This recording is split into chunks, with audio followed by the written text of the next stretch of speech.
आइए जानते हैं जून महीने के मेष राशिफल के बारे में। तो मेष राशि के जातकों के लिए जो महीना है उतार चढ़ाव से भरे रहने की संभावना है। आपको अपने जीवन में कुछ महत्वपूर्ण निर्णय लेने पड़ सकते हैं जिनके लिए आपको पहले से ही तैयार रहना होगा, क्योंकि ये निर्णय आसान नहीं होंगे। आपके विदेश यात्रा के प्रबल योग बन सकते हैं, इसलिए यदि आप विदेश जाने की दिशा में प्रयास फिलहाल करने लग रहे हैं लेकिन विदेश जाने की इच्छा कर रहे हैं परंतु अभी आप जाना नहीं चाह रहे हैं, तो तुरंत इस दिशा में प्रयास करना शुरू कर दें, क्योंकि शीघ्र ही आप विदेश गमन कर सकते हैं। इस महीने आपके खर्चे बहुत ज़्यादा होने वाले हैं और याद रखें उनमें से अधिकांश खर्चे व्यर्थ के कार्यों पर होंगे, इसलिए आपको सावधानी रखनी होगी।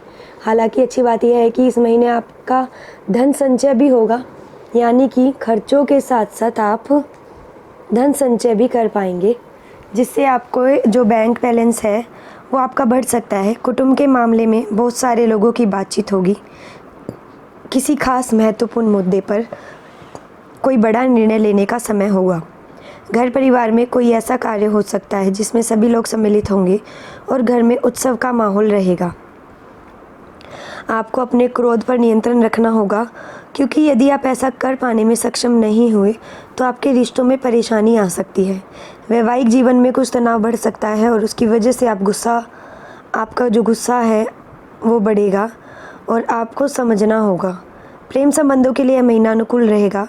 अपने प्रियतम से निकटता बढ़ने से आप बहुत ही खुश होंगे। कार्य क्षेत्र में आपको आपकी मेहनत का अच्छा फल मिलेगा। व्यवसाय करने वाले जातकों को भी अच्छे लाभ और व्यवसाय में वृद्धि की उम्मीद करनी चाहिए।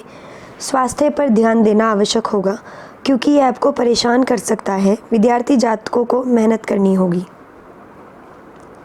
अब आपके कार्य क्षेत्र के बारे में बताते हैं। करियर के दृष्टिकोण से यह महीना अनुकूल रहने की प्रबल संभावना दिखाई दे रही है। दशम भाव के स्वामी शनि महाराज पूरे महीने आपके एकादश भाव में विराजमान रहेंगे, जिससे आप खूब मेहनत करेंगे। मेहनत करने से दिल नहीं चुराएंगे और अपने काम को अपनी पूजा मानकर खूब मेहनत करने में अपना पूरा योगदान देने की कोशिश करेंगे। इससे आपको अच्छी सफलता मिलेगी। आपको आपके वरिष्ठ अधिकारियों का समर्थन मिलेगा।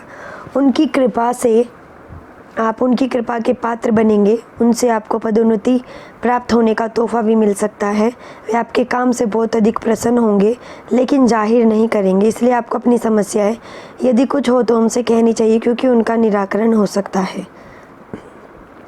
छठे भाव के स्वामी बुध महाराज आपके दूसरे भाव में शुक्र, बृहस्पति और सूर्य के साथ रहेंगे, जिससे विरोधियों को पीछे छोड़ आप कार्य क्षेत्र में अपनी विशेष जगह बनाने में कामयाब रहेंगे।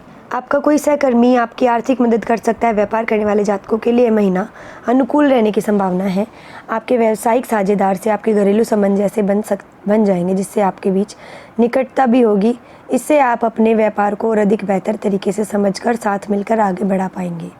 आपकी राशि में मंगल महाराज विराजमान रहेंगे और उन पर शनिदेव की दृष्टि रहेगी। ऐसे में मंगल सप्तम भाव को देखेंगे, जिससे आप उग्रता में आकर कोई भी गलत निर्णय ले सकते हैं। इससे बचने की कोशिश करें और जल्दबाजी में विशेष रूप से कोई भी निर्णय ना लें, क्योंकि ऐसा करना आपको नुकसान दे सकता है। अब आपके आर्थिक जीवन के बारे में हम बताते हैं। यदि आपकी आर्थिक स्थिति को देखा जाए तो महीना उतार चढ़ाव से भरा परिणाम देने वाला है।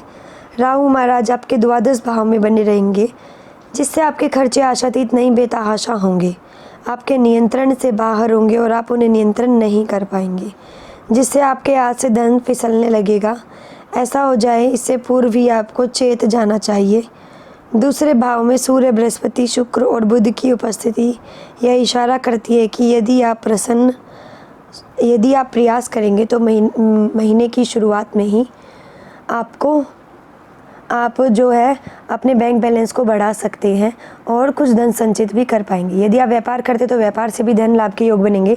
यदि आप नौकरी करते हैं तो नौकरी में भी आपको अच्छी पदोन्नति का लाभ मिल सकता है तथा तनख्वाह में भी वृद्धि हो सकती है। इस दौरान पूर्व में किए गए शेयर बाजार के निवेश से भी अच्छा धन मिल सकता है, जिससे आपको अचानक काफ़ी मात्रा में धन मिलने के कारण आप उसे सही जगह निवेश कर दें, ताकि आप उसका पूरा और अच्छा लाभ उठा सकें।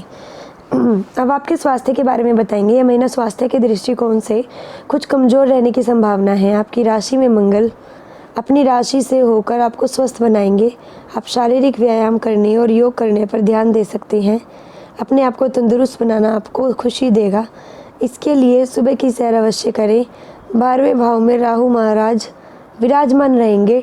प्रथम भाव में मंगल रहेंगे और उन पर 11वें भाव में बैठे शनि देव जी की पूर्ण दृष्टि होगी। इस महीने शुरुआत में सूर्य, बृहस्पति, बुध और शुक्र आपके दूसरे भाव में तथा केतु छठे भाव में होंगे, तो ये सभी स्थितियाँ शारीरिक समस्या को बढ़ा सकती है, इसलिए आपको अपने स्वास्थ्य का ध्यान रखना होगा। आँखों में दर्द, आँखों में जलन, एड़ी अथवा पैरों में दर्द, ऐसी समस्याएं आपको परेशान करेंगी। इनसे बचने के लिए स्वयं को प्रयास करने होंगे। भोजन करते समय सावधानी बरतें। भोजन कब, कहाँ और कैसे करना है, इस पर विशेष ध्यान देंगे तो आप स्वस्थ रहेंगे। शुक्रवार 12 जून को आपके तीसरे भाव में शुक्र आ जाएंगे, तो 14 जून को बुध और 15 जून को सूर्य तीसरे भाव में होंगे। तब आपकी स्वास्थ्य समस्याओं में कमी आएगी और आप अच्छा महसूस करेंगे। अब आपके प्रेम व वैवाहिक जीवन के बारे में बताते हैं। यदि आपके प्रेम संबंध की बात करें तो पंचम भाव के स्वामी सूर्य महाराज दूसरे भाव में बृहस्पति, शुक्र और बुध के साथ विराजमान रहेंगे, जिससे यह समय आपके संबंधों के लिए अनुकूल रहेगा।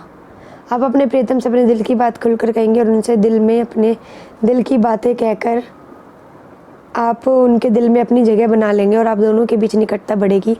आप उनके लिए बहुत कुछ करेंगे, वह भी आपको एक अच्छे साथी की तरह समय देते हुए दिखाई देंगे। आप अपने प्यार को स्वीकार करते हुए गर्व के साथ उन्हें अपने परिवार और अन्य लोगों से सार्वजनिक कर सकते हैं।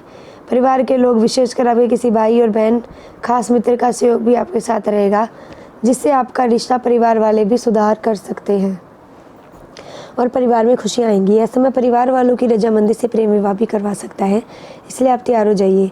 यदि आपके दिल में किसी के लिए घंटियाँ बज रही है तो यह समय आ गया है जब आप उन्हें हमेशा के लिए अपना बना सकते हैं। अपनी बात निर्भय होकर उनसे कहे, आगे बढ़े और अपना पक्ष आगे रखें तो आपको सफलता जरूर मिलेगी। विवाहित जातकों के लिए वैसे तो यह महीने अनुकूल रहेगा। जीवन साथी पारिस्थितिक स्थिति में या कोई भी गतिविधि होती है उसमें महत्वपूर्ण भूमिका निभाएंगे। उनकी राय का भी महत्व होगा और वह बड़े काम की सलाह देंगे। उनकी सलाह से घर में आमदनी का कोई साधन भी बढ़ सकता है। व्यवसाय में यदि वह आपके साथ काम करते हैं तो वह आपके पारिवारिक उन्नति का भी होगा। हालांकि मंगल प्रथम भाव में बैठकर सप्तम भाव पर पूर्ण दृष्टि डालेंगे, जिससे आप अपने ही गुस्से के कारण जीवन साथी को कुछ जली कटी बातें कह सकते हैं, जिसके कारण उन्हें दुख हो सकता है और आपके बीच रिश्ता और गुस्से में आकर कोई भी ऐसी बात आप कर सकते हैं, काम कर सकते हैं, जिससे आपको पछताना पड़ सकता है। इसलिए थोड़ा शांतिपूर्वक वैवाहिक जीवन काल का लुत्फ उठाएं। आप महीने के उत्तरार्ध में जब शुक्र 12 जून को दूसरे भाव से निकल के तीसरे भाव में जाएंगे तो अपने जीवन साथी के साथ किसी यात्रा पर जा सकते हैं। यात्रा आपके बीच प्रेम को और ज़्यादा बढ़ा देगी। अब आपके पारिवारिक जीवन के बारे में बताते हैं। महीना पारिवारिक तौर पे अच्छा रहने की संभावना है और कुटुंब के लोगों के बीच किसी महत्वपूर्ण मुद्दे पर गहन विचार विमर्श होगा। इसमें प्रत्येक व्यक्ति की राय महत्वपूर्ण होगी। ऐसे में आपको बहुत सोच समझ कर ही कोई कदम उठाना चाहिए, क्योंकि ये कदम आपके लिए जीवन परिवर्तनकारी हो सकता है।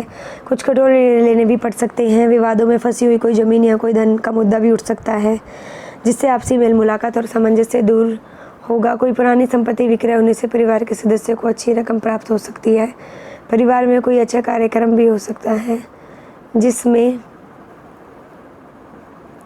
सम्मिलित होने आएंगे सभी लोग और घर में अच्छा माहौल बना रहेगा। अतिथियों का आना जाना लगा रहेगा। भाई बहन आपके लिए बहुत मददगार साबित होंगे। आपकी हर जगह में मदद करते हुए नजर आएंगे और आपके हर काम में आपका सहयोग देंगे। आपको किसी भी कीमत पर उनसे अपने संबंध नहीं बिगड़ने देने हैं। प्रथम भाव में मंगल और उग्र बनाएंगे और जल्दबाजी में निर्णय लेने वाले बनाएंगे। उन पर शनि की दृष्टि आपको कुछ चिड़चिड़ा भी बना सकते हैं और यही मंगल चतुर्थ दृष्टि से चतुर्थ भाव को देखेंगे, जिससे माता जी के स्वास्थ्य में गिरावट आ सकती है। इसलिए आपको इन समस्याओं को दूर करने के लिए धीरे धीरे प्रयास करने चाहिए और घर की शांति और सुकून को वापस लौटाना चाहिए। अब आपको हम उपाय बताते हैं। आपको प्रतिदिन सूर्याष्टक का पाठ करना चाहिए। रविवार के दिन बेल वृक्ष लगाना चाहिए। शनिवार के दिन सुबह सुबह किसी मंदिर में साफ सफाई का काम करवाना चाहिए। प्रतिदिन ध्यान और योग करने पर जोर देना चाहिए। इससे ही अन्य राशि को जानने के लिए हमारे चैनल लोक सेवा धर्म को सब्सक्राइब करें। वीडियोज़ को लाइक करना ना भूलें।